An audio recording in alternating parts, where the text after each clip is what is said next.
Good morning, friends. It's an honor and a pleasure to be here on what I perceive as one of the most critical engagements that Lakme Fashion Week conducts. It's really encouraging to know that Lakme Fashion Week cares about the environment and is working towards sustainable goals and encouraging more people to expand their consciousness and their awareness of the impact that they have on our shared home, the only one we know, our planet. I stand before you today to explain a few things that some of the gentlemen have spoken about earlier in the simplest terms possible. We have been hearing these terms repeatedly in the recent past, because if we do not, each one of us, understand what these terms mean, it would be impossible for us to imbibe them and implement them in our lifestyle and in our everyday choices as producers and as consumers. So I hope to be able to explain that to you. But before I go into explaining what circular economy means in simple terms, I want to start with just painting a perspective, a very simple perspective that I share with little children when I do talks with them. So the perspective is this. 2.37% is the geographical landmass of India, our country. It's a very small part of a very beautiful planet. And on this 2.37% lives the world's second largest population. It's a very small land that has a very large number of inhabitants. And in this very small land with a large number of inhabitants, we all have needs, basic human needs. Need for water, primarily, need for food, and then comes the rest, clothing and shelter. But the primary need for every life to exist is water. And what is the birthing ground of our rivers and our water bodies is our forest cover, our green cover, that is less than 5%, which means that the dense and the protected forest areas, which is less than 5%, is supposed to be the birthing ground of rivers that is supposed to support the life of all our people and our existence. Which is why I am so passionate about protecting our forests, our wildlife, and also encouraging more people to understand this very simple perspective. Because every action and inaction on our part has consequences on our environment. And we as human beings are not separate from our environment, and we are not separate from nature. We are a part of it and not apart from it.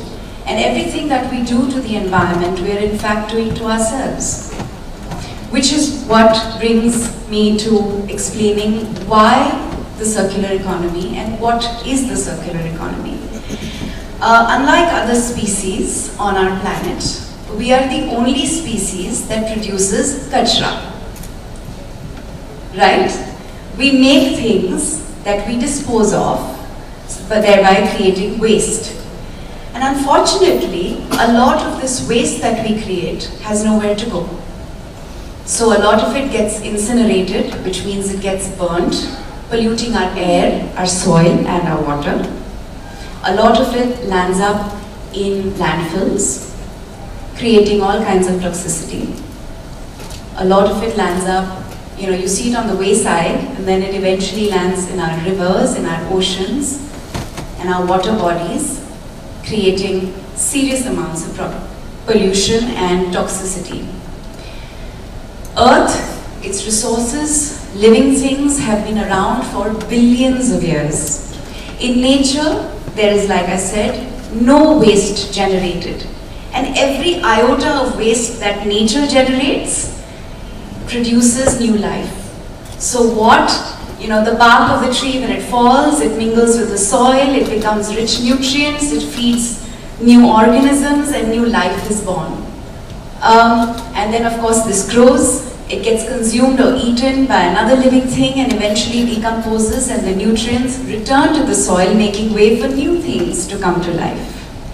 And this way, the cycle of life begins again, hence a cyclical approach. So basically everything in nature that creates waste goes back to giving life and nurturing new birth. Therefore, it's a cycle of life.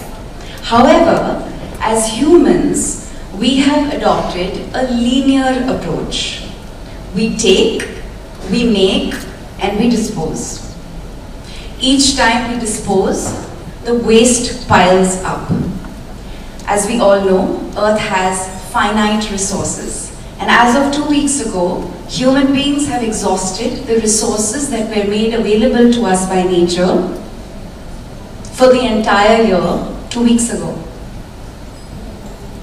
So we've already exhausted what nature provides, like even before the year has ended.